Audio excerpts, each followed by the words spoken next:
તમે ફેસબુક ચાલુ કરો તો હું આવી જઈશ, યુટ્યુબ ચાલુ કરો તો આવી જઈશ, અને મોબાઈલ નું વોટ્સઅપ ચાલુ કરશો ને તોય હું કોકના સ્ટેટસમાં તો આવી જઈશ.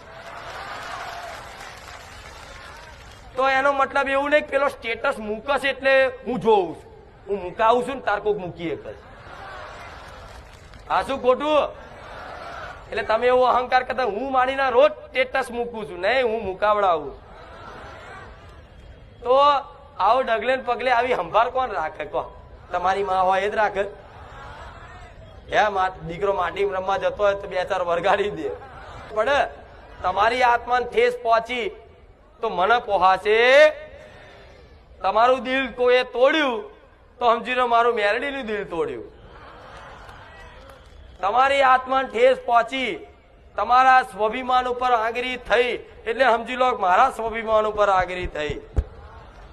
તમારો કોઈક દુશ્મન બન્યો તો સમજી લો મારો મેલડીનો બન્યો. તમારો કોઈ મિત્ર બન્યો તો સમજી લો મારો મેલડીનો બન્યો. આવો પ્રેમ ના આવો હેત ના આવો લાડ કરવા વાળી માતા હજુ મારો અનુભવ